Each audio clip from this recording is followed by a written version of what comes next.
Hello सांग माने good morning केमिति अछंती आशा करछे समस्ते बहुत भलरे थिबे। आपण समस्तंकु मो तरफरु जय गुरु ठाकुरन डाकुचे आपण भलरे रुहंतु सुस्थरे रुहंतु आपणकर पूरा दिनटी मंगलमय हो आ भलरे भलरे कटि जाओ। तो मु भी भलरे अछि सबदिन भलिया हेइ जा उठे सुंदर सकाळ आरंभ आ ए सुंदर सकाळ आ गुटे फ्रेश आ नुआ ब्लॉग को मु पुष्प आपण समस्तंकु स्वागत करछि। सबुदिन भाया आज भी सेरकम सकाळ टाइम सकाळ बासी कम मोर सरी ऑलरेडी चा पे भी आमर सब सरी समस्तंकर सरीला मु चुली पाखु पलि आसनी पानी गरम करने तो देखिपे बासन कुसन भी सब धुआ धुई करके आनिकी रखी मुझे भितर को नहीं कहीं पानी आसला ना मुझे एवं तो पानी हैरान होते पड़ुची जेहेतु पानी आसला मुझे पानीटा आगर बसईदेमी गरम हाँपाई कि सेपटर पानी गरम होते एपटे मु मोर कम सब करूँ से काले पानी पलैज कौन कर तो से पानीटा टिके गरम कर दूथी माने एक तो गाई भी खाइब गरम पानी पानी गरम करदे से कुंडा तोराणी खाइब आउ करना मु भी पानी गरम हेने गाधे पड़मी। तो आज भी सेरकम कम हो आज करना पक्का मिस्त्री आसी ना जो पक्का कांथ जो उठूला पक्का मिस्त्री तो आसी ना तो आज जो बाड़ घेरा जो होता से कम करने सेठिका मिस्त्री मैंने समस्ते आसछंती मु सेपारिक जाइना कि सेठी वीडियो किसी करना कहीं सेठी भाई रोचन ना आ भाई सामने मोबाइल उठेकी वीडियो कराटा मत खराब लगुच जो कि मुझे किसी वीडियो बन ना आउ मुझे केत फाँका हेनी मुझे देखदेमी जे केरकम आमर बाड़ घेरा है बोलिकी सेठी करना सीमेंट खुंडी सब पड़ला तापर तली ढलई पड़ला ढलई पड़ी खुंटी चारिपटर तापर करना तार बाड़ घेरा होटा कि कुटा बदाड़ी दिहला आमर मुझे तो पूर्व वीडियो कुटा बदाड़ी दिहला आईटी करना गुरु आसिक सब कुटा खाई होते आम तो जाकि चारिपटर बाबा मो दी जन हो चारिपटर केरकम बाउंश बांधिकी सब जाल घेरुले तो सहीटा माने बहुत हैरान कले गुरु सेंड समस्ते फाँका पड़ा जेहेतु बहुत हैरान कले तो से जगटा घेरा होता 3 दिन समय नागिला खाली से जगटा घेरवाई कि गोटे दिन तो खाली गात खोलिया पड़ेगा गोटे दिन खुंट बसिकी ढलई दिहला आ गोटे दिन जाली टणा होता माने जाली घेरा होता पूरा झड्डा माने 3 दिन लगी 3 दिन 3 जन मिस्त्री आसुले ता सांगर बाबा और भाई 2 जन जाक मिशुले 5 जन लोक नागुले कम करें कहीं से बड़ जगटे थी ना से कि जा हो कम आज सरीज कम ए तो कम चली कम आज सरीज जा हो गोटे कम तो जा हो टे निश्चिंत मिल एपटे तो पक्का कम जो हो कांथ उठू नुआ किचेन जे बना हो जो कम हो तो कम से रकम चलता से तो शीघ्र हो पारनी से तो समय लगे हाँपाई कि तो से कमटा आज सरीज से जो बाड़ घेरा कमटा आज आम सरीज तो से कम करने तो लोक अलरेडी पलि आसते आम भावुले करना आज आने आसबेनि बोलिकी कहीं 2 दिन कम है आज कौन आसबे कि न आसबे राति पाइने तो संक्रांति देखला बेलू से समस्ते आसिक पहुँचुले तो मुझे से पा बसई देकी आसिक चा बनई चा बनईकी देती पीया को चा देती आउे करना मुझे गाधुआ पाधुआ करने गाधुआ पाधुआ करके पलि आसनी बाबा कहले करना भोक लगे आज पखाड़ खाइबे बोलिकी बाबा करना भजा भाजुनी तो भजा भाजुनी आउे करना झरकार कौन उंडुथुनी बोलिकी भावुवे तो से करना आमर बाली सरी जो इटा कांथ उठू जो नुआ किचेन जो बना हो जो बाली सरी ना बाली आसीला गाड़ी आसिक से बाली ढालुला तो मुझे कौन एरकम आवाज करके झरका बाटे उंडुथुनी से जो बाली ढला होता तो देखा रास्ता को तो देखा आम घर मझे आम जार घर माने बड़ शशुर घर बाड़ीटा घर तो नुहे बाड़ीटा तापर करना रास्ता तो तापर बाबा को दे देती खाया को आई समय करना मो बेसी मैंने सबकि वीडियो शूट कर पारना जहाँ जी पाचे से शूट कर चुली पाख तो बिल्कुल भी वीडियो शूट कर पारना कहीं मोबाइल वीडियो कला बेलू खरा एक तो मोबाइल चलुची तापर द्वितीय करना जो खरा पड़ूची खरार करना मोबाइल पूरा गरम हो जो कि सेठी वीडियो करिया मो पूरा मुस्किल हो पड़ी बाबा खाया को दे देकी बासन कुसन जहाँ सब अलरा होता किचेन टा पूरा सफा कर देकी गुछे देती गुछे देकी पलि आसनी चुली पाख को भाई आज छक को जाते छकू माछ देनिकी आसिक पहुँचते मो माछटा को लेकिन धुआ धुई करके धीनी आसमी धीनी आसला समस्त खियापिया सरी जाता भाई तो रुटी तरकारी बनई कि भाई कहले जे मु रुटी खाइबेनि लेट है तो से कॉर्नफ्लेक्स टिके खाई देथिले ଏରକମ ସମସ୍ତଙ୍କର ଖିଆପିଆ ସରିଥିଲା, କେବଳ ଗେଲନ ମୁଁ 2 ଜଣ ଆମେ ବାକି ଥିଲେ ଖାଇବା ପାଇଁକି। ତ ଗେଲନ କହିଲା କ'ଣ ନା ମୋ ପାଇଁକି ଆଳୁ ଆଉ ମାଛ ଭଜା, ମୁଁ ପଖାଳ ଖାଇମି। ମୁଁ କହିନି ହଉ। ତ ମା ପୁଅ 2 ଜଣ ଯେହେତୁ ଖାଇବା, ତ ଆଳୁ ଭାଜିଥିନି, ତାପରେ କ'ଣ ନା ମାଛ ଭାଜିଥିନି। ମାଛ ଭାଜିକି ଆଗ ଯାଇକି ଗେଲନକୁ ଦେଇ ଆସିଥିନି ଖାଇବା ପାଇଁକି। ମୋତେ ବି ସମୟ ହେଇଥିଲାନି, ମୁଁ ଖାଇଲା ବେଳକୁ 12ଟା ବାଜି ଯାଇଥିଲା ସମୟ। ତ ଏତେ କାମ ବ୍ୟସ୍ତ ରହୁଛି ନା, ତ ଖାଇବା ପାଇଁକି ସମସ୍ତଙ୍କ କଥା ବୁଝି ସାରିକି ନିଜ କଥା ବୁଝିଲା ବେଳକୁ ସମୟ ହେଉନି। ତ ନ ଖାଇଥିଲେ ବି ଚଳିଥାନ୍ତା, କିନ୍ତୁ ମୋତେ ବହୁତ ଜୋରସେ ଭୋକ ଲାଗିଥିଲା। ତ ସକାଳଠୁ ଉଠିକି କାମ କଲା, ମୁଁ ଯାହା ବି ହଉ ଘର କାମ ତ କିଛି ଏପଟ ସେପଟ କାମ କରୁ କରୁ ତ ଖାଇଲା ମାନେ ସମୟ ହେଇଯାଉଛି ଦିନ 12ଟା। କ'ଣ କରିମି, ଆଉ ଭୋକ ବି ଲାଗୁଛି। ତ ମୋତେ ବହୁତ ଜୋରସେ ଭୋକ ଲାଗିଥିଲା। ମୁଁ ଯେତେବେଳେ ଭାଇଙ୍କ ପାଇଁକି ରୁଟି ବନାଉଥିନି, ତ ସେତେବେଳେ କ'ଣ ନା ପଟେ ରୁଟି ସେଇଠି ଗରମ ଗରମ ଖାଇ ଦେଇଥିନି, କାହିଁକିନା ବହୁତ ଜୋରସେ ଭୋକ ଲାଗିଥିଲା। କେବଳ ସକାଳୁ ଯା ଟିକେ ଚା ପିଆ ହେଉଛି, ତା ଛଡ଼ା ଆଉ କିଛି ନାହିଁ। ଯେପର୍ଯ୍ୟନ୍ତ କାମ ଚାଲିଛି ଟିକେ ସେରକମ ହଇରାଣ ହେଇତେ ପଡ଼ିବ, କ'ଣ କରିବା। ତ ଯାହା ହଉ କାମ ସରିନି, ତାପରେ ରେଗୁଲାର ରୁଟିନ୍ ଯେରକମ ମୋର ଚାଲିଥିଲା ସେରକମ ଚାଲିବ। ଆଉ ଏଠି କ'ଣ ନା ବର୍ତ୍ତମାନ ପାଗଟା ଏରକମ ହେଇଛି, ତ ମାଘ ମାସ ରାତି ପାଇନେ ଆସିକି ମାଘ ମାସ ଚାଲିବ। ମାଘ ମାସରେ କହନ୍ତିନି ନା ବାଘ ରକମ ଶୀତ ବୋଲିକି। ତ 2 ରକମ, ମାନେ ମାଘ ମାସରେ ବାଘ ରକମ ଶୀତ, ଆଉ ମାଘରୁ ଅଧେ କମ୍ବଳ କାନ୍ଧେ। ମାନେ ତ ମାଘ ମାସଟା ନା ସକାଳେ ଆଉ ସନ୍ଧ୍ୟା ବହୁତ ଜୋରସେ ଶୀତ ଲାଗିବ, ଆଉ ଦ୍ୱିପହର ଟାଇମ୍ଟା କ'ଣ ନା ଖରା କରିବ। ଆଉ ଯେତେବେଳେ ମାଘ ମାସର 15 ଦିନ ହେଇଯିବ ନା, ସେତେବେଳେ କ'ଣ ହେବ ନା ଶୀତ ଅଳ୍ପ ଅଳ୍ପ କମିଯିବ। ମାନେ ଅଳ୍ପ ଅଳ୍ପ ଶୀତ ରହିବ, ଆଉ ଅଳ୍ପ ଅଳ୍ପ ଶୀତ କମିଯିବ। ତ ରାତି ପାଇନେ ମକର ସଂକ୍ରାନ୍ତି ଯେହେତୁ, ତ ମକର ପାଖରୁ ଚକରି ଚାକରି ଦିନ ବି ବଢ଼ିବ। ଏବେ ତ ଦିନ ବଡ଼ ହେଲାଣି, ମାନେ ଆସ୍ତେ ଆସ୍ତେ ଦିନ ବଡ଼ ହେଲାଣି। ତ ୟା ପରଠୁ ଦିନ ଆସ୍ତେ ଆସ୍ତେ ବଢ଼ିବ। ଆଉ ଯେଇ ଖରା ମାନେ ଶୀତଟାକୁ ବର୍ତ୍ତମାନ ଆମେ ଯେଉଁ କହୁନେ ନା ଶୀତ ଏତେ ଜୋର ପଡ଼ିଛି ଯେ ସହି ହେଉନି, ସେଇ ଶୀତ ପାଇଁକି ବର୍ତ୍ତମାନ ଆମକୁ ମାନେ ଝୁରି ହେବାକୁ ପଡ଼ିବ। କେତେବେଳେ ସେଇ ସମୟ ଆସିବ ଯେ ଶୀତ ଲାଗିବ, ଆମକୁ ଏ ଗରମରୁ ତ୍ରାହି ମିଳିବ। ମୋତେ ତ ଶୀତ ବହୁତ ପସନ୍ଦ।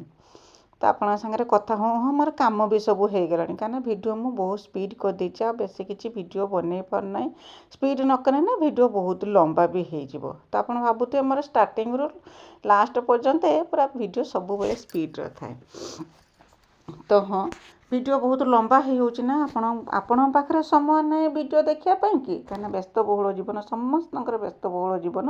ଆଉ ମୋତେ ବି ଏତେ ସମୟ ନାହିଁ ଯେ ଭିଡ଼ିଓ ଏଡ଼ିଟିଂ କରିବା ପାଇଁକି। ତଥାପି ସମୟ ବାହାର କରିକି ଏଡ଼ିଟିଂ କରିକି ତ ଭିଡ଼ିଓ ତ ହେଇଯାଉଛି, 1-1.5 ଘଣ୍ଟାରେ ଭିଡ଼ିଓ ହେଇଯାଉଛି ଯେ ମୋବାଇଲର ଷ୍ଟୋରେଜ୍ ହିଁ ରହୁନାହିଁ, ଏତେ ଭିଡ଼ିଓ ହେଇଯାଉଛି।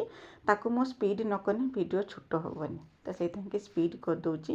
ତ ରୋଷେଇବାସର ଭିଡ଼ିଓ ମୁଁ ଆଉ କିଛି ବନେଇଥିଲିନି। ମୁଁ କହୁଥିଲି ନା ମୋବାଇଲ ଲଗେଇଥିଲି ମାନେ ଭିଡ଼ିଓ ବନେଇବା ପାଇଁକି, ତ ସାଙ୍ଗେ ସାଙ୍ଗେ ନା ମୋବାଇଲ ପୁରା ଗରମ ହେଇଗଲା। ଯେ ଗରମ ହେଲା, ମୁଁ ତାକୁ ମୋବାଇଲଟାକୁ ଘର ରଖିଦେଇକି ଯାଇକି ରୋଷେଇ କରିଥିଲି। ବେଶୀ କିଛି ତରକାରୀ ବନେଇଥିଲିନି, କାହିଁକିନା ଯେହେତୁ ମାଛ ହେଇଥିଲା, ଭାଇ କ'ଣ ନା ରୋହି ମାଛ ଆଣିଥିଲେ, ତ ମାଛ ଝୋଳଟା କରିଦେଇଥିଲି। ଆଉ କ'ଣ ନା ମାଛ ମୁଣ୍ଡ ପକେଇକି ପୋଇ ଶାଗ ଦେଇକି ଘାଣ୍ଟ କରିଥିଲି, ବାସ୍ ଏତିକି କରିଥିଲି। ଆଉ ସକାଳେ ଯେଉଁ କରିଥିଲିନି ଧଣିଆ ଆଉ ଖଟା ଦେଇକି ଧଣିଆ ଚଟଣି ବନେଇ ଦେଇଥିଲି, ବାସ୍ ଏତିକି କରିଥିଲି। ଆଉ କିଛି କରିଥିଲିନି, ସେଇଥିପାଇଁ ତାର କିଛି ରୋଷେଇବାସର ଭିଡ଼ିଓ ମୁଁ ଆଉ ସେଠି କରିପାରୁନି, ଯେଉଁ ଖରା ପଡ଼ୁଛି ବୋଲିକି। ତ ତାପରେ ମୁଁ ପଳେଇ ଆସିଥିଲି ଚାଉଳ ପାଛୁଡ଼ିବା ପାଇଁକି, କାହିଁକିନା ଆମର ତ ମକର ସଂକ୍ରାନ୍ତିର ନୂଆ ଚାଉଳ ପୂଜା ହୁଏ ଘର। ତ ବାବା ଯାଇକି ସକାଳେ ଚାଉଳ ଭାଙ୍ଗିକି ଘିନି ଆସିଥିଲେ ମେସିନ୍ରୁ। ସେ ଚାଉଳ ଥିଲା, ତାକୁ ସବୁ ପାଛୁଡ଼ିକି ରେଡ଼ି କରିକି ରଖିଥିଲି। ଆଉ କାଲି ପାଇଁକି ଆଜିରୁ ସବୁ ପ୍ରସ୍ତୁତ କରିକି ରଖିତେ ହେବ, ନହେଲେ କ'ଣ ନା ପୂଜା ଦିନ ତ ସବୁ କିଛି ପ୍ରସ୍ତୁତ କରିହେବନି। ଆଉ ଏଇସବୁ କାମ ଯେହେତୁ ଆମର କ'ଣ ନା ଯେଉଁ ଓଡ଼ିଆ ଘର, ଆମର ତ 12 ମାସରେ 13 ପର୍ବ। କେ ପର୍ବଟାକୁ ଛାଡ଼ିବା ଆଉ କେ ପର୍ବଟାକୁ ଧରିବା ସେଟା ତ ହେବନି। ଏସବୁ ବହୁତ ପୁରୁଣା ପରମ୍ପରା, ତାକୁ ବାଦ୍ ଦେଇକି ଆମେ ଚଳିପାରିବାନି। ଏଇ ଯେଉଁ ଓଷା ବାର ପର୍ବପର୍ବାଣି, ତାକୁ ବାଦ୍ ଦେଇକି ଆମେ ଚଳିପାରିବାନି ସମାଜରେ ରହିତେ ଯେହେତୁ। ତ ଏଇଟା କ'ଣ ନା ଖଳାରେ ବି ପୂଜା ହୁଏ, ଘର ବି ପୂଜା ହୁଏ। ଆମର ଏଇଟା ମକର ସଂକ୍ରାନ୍ତି ଦିନ ପୂଜା ହୁଏ। ଆଉ କେମିତି ପୂଜା ହୁଏ ମୁଁ କାଲି ତ ଭିଡ଼ିଓ ସବୁ କରିବା ପାଇଁ ଚେଷ୍ଟା କରୁଛି ନା, ଭିଡ଼ିଓ ବି ମୁଁ କରିଛି କିଛି କିଛି, ଆପଣଙ୍କୁ ମାନେ ଜାଣିପାରିବେ ଯାହା ବି ମୁଁ ଭିଡ଼ିଓ କରିଛି। କାହିଁକି ନା କହୁଛି ଯେ ଆଜି ହେଉଛି ସଂକ୍ରାନ୍ତି, ଆଜି ମୁଁ ପୂଜା ସବୁ ସରେଇଛି। ପୂଜା ସବୁ ସରେଇକି ଭିଡ଼ିଓ ବି ବନେଇଛି, ଆପଣଙ୍କୁ ପସନ୍ଦ ଆସିବ। ସେ ଭିଡ଼ିଓ ଗଲା କାଲି ଆସିବ। ଆଉ ଆଜି ଭିଡ଼ିଓ ତ ଆଜି ଆଉ ଦେଇପାରିବିନି, ସେଇଥିପାଇଁ କି ସେ ଭିଡ଼ିଓଟା ଗଲା କାଲି ଆସିବ। ଆପଣଙ୍କୁ ଜାଣିପାରିବେ ଯେ ଆମ ପଟେ ମକର ସଂକ୍ରାନ୍ତି ଦିନ କେରକମ ପୂଜା କରନ୍ତି ବୋଲିକି। ତ ଆପଣଙ୍କ ଆଡ଼େ କେମିତି ସବୁ ପୂଜାର ପ୍ରିପାରେସନ୍ କରୁଛନ୍ତି ଯେ ମକର ସଂକ୍ରାନ୍ତି ଦିନ କେରକମ ପୂଜା କରନ୍ତି, ତ କମେଣ୍ଟ କରିକି ମୋତେ ନିଶ୍ଚୟ ଜଣାଇବେ। ତ ସଂକ୍ରାନ୍ତି ଦିନ ପୂଜା ଭିଡ଼ିଓଟି ଆସନ୍ତାକାଲି ଆସିବ। ତାପରେ ମୁଁ ଆସିଥିଲି କ'ଣ ଏଇଟାକୁ ଲିପିବା ପାଇଁକି। ସାଧାରଣତଃ ମକର ସଂକ୍ରାନ୍ତି ଯେ ପୂଜାଟା ନା ସେଇଟା ଖଳାରେ ହୁଏ। ଖଳା ମାନେ ଯେଉଁଠିକି ବଳଦର ପତୁଳି ପଡ଼େ, ମାନେ ଧାନ ଆସିକି ବିଲରୁ ମାନେ କଳେଇ ଯେଉଁ ଆସିଥାଏ ବିଲରୁ, ସେଇ କଳେଇ ଯେଇଠି ପତୁଳି ପଡ଼େ, ଆଗରୁ ବଳଦର ତ ପତୁଳି ପଡ଼ୁଥିଲା, ସେ ପତୁଳି ଯେ ପଡ଼େ ସେ ପତୁଳିଟାକୁ କ'ଣ ନା ଖଳାରେ ହୁଏ। ଆଉ ସେଇ ଖଳାରେ ହିଁ ଏଇ ପୂଜାଟା ହେଇଥାଏ। ତ ଭାରି ଖୁସି ଲାଗେ। ଆଗରୁ ଆମ ଛୁଆବେଳେ ଦେଖିଛି, ମୁଁ ଦେଖିଛି ମୋ ଛୁଆବେଳେ ମୋ ବାପା ତ ବଳଦରେ ପତୁଳି ପକାନ୍ତି, ଆଉ ମାସ ମାସ ଧରିକି ପତୁଳି ପଡ଼େ। ଆଉ ମାଆ କ'ଣ ନା ସଂକ୍ରାନ୍ତି ଆଗ ଦିନ ଯାହା ବି କିଛି ଖଳାରେ ଥିବ ତାକୁ ଝାଡ଼ି ଝୁଡ଼ି ପୁରା ପରିଷ୍କାର କରିଦେଇଥିବ। ପରିଷ୍କାର କରିଦେଇକି ପୁରା ଖଳାଟାକୁ ନିପି ଦେଇଥିବ। ନିପି ଦେଇକି ତା ପରଦିନ କ'ଣ ନା ଆମେ ସେ ଖଳାରେ ପୂଜା କରୁ। ଝୁଣ୍ଟି ଚିତା କଟାଯାଏ, ବିଭିନ୍ନ ପ୍ରକାର ତାକୁ ହୁଏ। ସେଟା ମୁଁ ଆସନ୍ତାକାଲି ଭିଡ଼ିଓରେ କହିମି। ତ ଆମର ତ ଖଳା ନାହିଁ। ଏଇ ଘର ସାମ୍ନାରେ ଯେଉଁ ଦାଣ୍ଡଟା, ଏବେ ତ କାହାରି ବି ଖଳା ନାହିଁ, କାହିଁକିନା ମେସିନ୍ ହେଇଗଲାଣି ନା। ଧାନ ସବୁ ମେସିନ୍ରେ କଟା ହେଇକି ଘରକୁ ପଳେଇ ଆସୁଛି, ଯେଉଁଥିପାଇଁ କି ଖଳାରେ କିଛି ଆବଶ୍ୟକ ପଡ଼ୁନି। ତ ଆମର ଏଇ ସାମ୍ନା ପଟ ଦାଣ୍ଡଟା, ଏଇଟାକୁ ତ ମୁଁ ଲିପି ଦେଇଥିନି। ଏଇଠି ଧାନ ପକାଉଛେ, ସବୁ ରକମ କରୁଛେ। ଆଉ ଏଇ ଜାଗାଟାରେ ହିଁ ମୁଁ ପୂଜା କରିମି, ଯେଉଁଥିପାଇଁ କି ଏଇ ଜାଗାଟାକୁ ମୁଁ ପୁରା ଲିପି ଦେଇଥିନି। ଆଉ ଏଇଥିପାଇଁକି ହିଁ ମୁଁ କାଲି ଭିଡ଼ିଓ ଛାଡ଼ି ପାରିଥିଲିନି। ଆପଣ ମୋ ଭିଡ଼ିଓକୁ ଅପେକ୍ଷା କରିଥିବେ ଯେ ଯେଉଁ ଖଳା ଲିପିଲା ବେଳକୁ ନା ନଈକି ବହୁତ ସମୟ ଧରିକି, ଆପଣଙ୍କୁ ତ ଲାଗୁଥିବ ମୁଁ ସାଙ୍ଗେ ସାଙ୍ଗେ ଲିପିଦେନି ବୋଲିକି, କିନ୍ତୁ ସମୟ ଲାଗିଯାଇଥିଲା ମୋତେ। ଯେଉଁ ଲିପି ସାରିଲା ବେଳକୁ ଗୋଡ଼ ଦୁଇଟା ବହୁତ ଯନ୍ତ୍ରଣା କରୁଛି। ଏତେ ଯନ୍ତ୍ରଣା କରୁଛି ଯେ ନା ବସି ପାରୁଛି ନା ଉଠି ପାରୁଛି। କାହିଁକିନା ଯେହେତୁ ମୁଁ ମୋଟା, ମାନେ ମୋ ଶରୀରଟା ମୋଟା, ମୁଁ ମୋଟା ଲୋକ, ମୁଁ ମୋଟା, ମୋତେ ମୋଟା କହିବାକୁ କିଛି ଖରାପ ଲାଗେନି। ମୋଟା ଯେହେତୁ ମୁଁ ବସିକି କିଛି କାମ କରିପାରେନି। ଯାହା ବି କରିମି ନଈକି କରିମି, ନହେଲେ ପିଢ଼ା ପକେଇକି ବସିକି କାମ କରେ। ସେଥିପାଇଁକି ନଈକି ଏତେ ସମୟ କାମ କଲା ବେଳକୁ ଗୋଡ଼ ଆଣ୍ଠୁ ସବୁ ଦରଜ କରିହେଉଛି। ଏତେ ଦରଜ କରୁଛି ଯେ ନା ବସି ହେଉଛି ନା ଉଠି ହେବ। ଯଦି ବସି ପଡ଼ିଲୁ କଷ୍ଟେମଷ୍ଟେ ଆଉ ଉଠି ବି ହେଉନି, ହାମୁଡ଼ି ହେଇକି ଉଠିବାକୁ ପଡ଼ୁଛି। ତ ଆଣ୍ଠୁ ବହୁତ ଜୋରସେ ବିନ୍ଧୁଥିଲା, ଯେଉଁଥିପାଇଁ କି ଏତେ ପରିଶ୍ରମ ହେଇଥିଲା ନା। ମୁଁ ଆଉ ଗଲାକାଲି ସନ୍ଧ୍ୟାବେଳେ ଭିଡ଼ିଓ ତ ତିନିକି ଆସିଥିନି ଭିଡ଼ିଓ ଏଡ଼ିଟିଂ କରିକି ପୋଷ୍ଟ କରିବା ପାଇଁକି, କିନ୍ତୁ ବିଲକୁଲ ବି ଇଚ୍ଛା ହେଲାନି, ଏତେ ପରିଶ୍ରମ ହେଲା। ସକାଳୁଠୁ ଗଲା କାମ ଚାଲିଛି ଯେ ଚାଲିଛି ଅନବରତ, ମାନେ ନନଷ୍ଟପ୍ କାମ ଚାଲିଛି। ଓଷାବାର ହେଲେ ତ କାମ ଟିକେ ଅଧିକା ବଢ଼ିଯାଏ, ଏଇଟା ତ ସମସ୍ତେ ଜାଣିଛନ୍ତି। ସଫାସଫିଠୁ ଆରମ୍ଭ କରିକି ଘର କାମ ପର୍ଯ୍ୟନ୍ତ, ରୋଷେଇବାସ, ଖିଆପିଆ। ଘର ସଫା ତ ମୁଁ କରିପାରିଥିଲିନି, ଯେଉଁ ଘର ପୋଛା କାମଟା ମୁଁ କରିପାରିଥିଲିନି। ରାତିରେ ଯେତେବେଳେ ଖିଆପିଆ ସରିଲା ସେଇ ସମୟରେ ବାବା କହିଥିଲେ କ'ଣ ନା ମୁଁ ପୋଛିଦେମି ଘର। ସେଠୁ ଖିଆପିଆ ସରିଲା ପରେ ବାବା କ'ଣ ନା ଘର ସବୁ ପୋଛା ମାରି ଦେଇଥିଲେ। ସବୁବେଳେ ତ ଭିଡ଼ିଓରେ ଦେଖିଥିବେ ବାବା ପୋଛା ମାରନ୍ତି ବୋଲିକି, ତ ବାବା ସବୁ ପୋଛି ଦେଇଥିଲେ। ମୋର ଆଉ ପେସେନ୍ସ ନଥିଲା ଯେ ଘର ସବୁ ପୋଛାପୋଛି କରିମି ବୋଲିକି। ଆଉ ଘର କାମ ସରି ସାରିଲା ପରେ ପୁଣି ମୋତେ ପୂଜା ପାଇଁକି ବି ସବୁ ଯୋଗାଡ଼ ଯନ୍ତ୍ର କରିବାର ଅଛି। ତ ଏଇରକମ କାମ ଚାଲିଥିଲା। ତାପରେ ଗାଈ ବି ଆସିଥିଲା, ଗାଈ କଥା ବି ବୁଝିତେ ହେଉଛି, ଘର କଥା, କାମଦାମ, ତା ସାଙ୍ଗରେ ପୂଜା କଥା, ଏଇ ରକମ ସବୁ କାମ ବଢ଼ିଯାଇଥିଲା, ଯେଉଁଥିପାଇଁ କି ମୋ ଭିଡ଼ିଓ ଗଲାକାଲି ମୁଁ ଆଉ ଭିଡ଼ିଓ ଛାଡ଼ି ପାରିଥିଲିନି। ତ ଆଶା କରୁଛି ଆଜି ଭିଡ଼ିଓଟି ଆପଣଙ୍କୁ ପସନ୍ଦ ଆସିଥିବ ବୋଲିକି। ଯଦି ପସନ୍ଦ ଆସିଥିବ ଚ୍ୟାନେଲକୁ ସବସ୍କ୍ରାଇବ୍ କରିକି ଭିଡ଼ିଓକୁ ଲାଇକ୍ ଟିକେ କରିଦେବେ। ଆଉ ଛୋଟ ସ୍ନେହ ଭରା କମେଣ୍ଟରେ ମୋ ପାଇଁ ଲେଖିଦେବେ ଯେ ମୋ ଭିଡ଼ିଓ ଆପଣଙ୍କୁ କେମିତି ଲାଗୁଛି ବୋଲିକି।